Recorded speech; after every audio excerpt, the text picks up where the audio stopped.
ಶಿವಣ್ಣ ಧರ್ಮಣ್ಣ ಆಗ್ಲೇ ಹೇಳ್ಬಿಟ್ರಣ, ನಾನು ಹೇಳ್ಬೇಕು ಅನ್ಕೊಂಡಿದ್ದೆ. ನಿಜವಾಗ್ಲೂ ಆದ್ರೂ ಪರವಾಗಿಲ್ಲ, ಅದು ರಿಪೀಟ್ ಆದ್ರೂ ಹೇಳ್ತೀನಿ.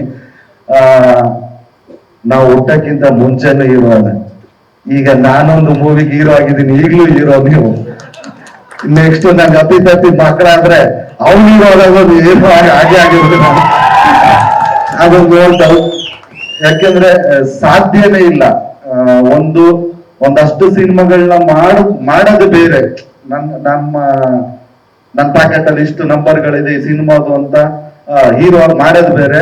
ಬಟ್ ಮಾಡಿದ್ದು ಅಷ್ಟು ವರ್ಷನು ಸ್ಟಾರ್ಟಮ್ ಉಳಿಸ್ಕೊಳ್ಳೋದಿದೆಯಲ್ಲ, ಅದು ತಮಾಷೆ ವಿಷಯ ಅಲ್ಲ. ಅದು ನಿಮ್ಮ ಒಬ್ಬರಿಗೆ ಮಾತ್ರ ಸಾಧ್ಯ ಅಣ್ಣ. ನಿಜವಾಗ್ಲು ಶಿವಣ್ಣನಿಗೆ ಸಾಥ್ ಕೊಡಕ್ ಬಂದಿರೋ ಚಿಕ್ಕಣ್ಣ. ಎಲ್ಲಿಂದ ಅಣ್ಣ ನಾನು, ಎಲ್ಲಿಂದ ನೀವು? ನಾನು ಶಿವಣ್ಣನ ಜೊತೆ ಬಂಗಾರದ ಮಂಚ ಅಂತ ಒಂದು ಪಿಕ್ಚರ್ ಮಾಡಿದ್ದೆ. ಅದನ್ನ ನಾನು ಹೇಳಬೇಕು. ಬಂಗಾರದ ಮಂಚ, ಸಣ್ಣ ಬಂಗಾರದ ಮಂಚ ಅಂತ. ಸಿಕ್ಕಾಬಿಟ್ಟೆ ಜ್ವರ ಇತ್ತು ಅವತ್ತು. ನಂಗೆ ಶೂಟಿಂಗ್ ಮಾಡಕ್ ಆಗ್ತಿರ್ಲಿಲ್ಲ, ಬಟ್ ಕ್ಯಾನ್ಸಲ್ ಮಾಡಕ್ ಆಗ್ತಿರ್ಲಿಲ್ಲ. ಯಾಕಂದ್ರೆ ಒಂದು 3,000-4,000 ಜನ ಜೂನಿಯರ್ಸ್, ಒಂದು ದೊಡ್ಡ ಸೆಟಪ್ ಅದು. ಬಟ್ ಅವತ್ತು ಜ್ವರ ಬಂದ್ಬಿಟ್ಟು ನನಗೆ ಎದೋಕ್ಕೂ ಆಗ್ತಿರ್ಲಿಲ್ಲ. ನಾವೆಲ್ಲ ಪ್ರೊಟೆಸ್ಟ್ ಮಾಡತ್ತರದ್ದು. ಬಟ್ ಅವತ್ತು ಸಿಕ್ಕಾಪಟ್ಟೆ ಬಿಸ್ಲಿತ್ತು.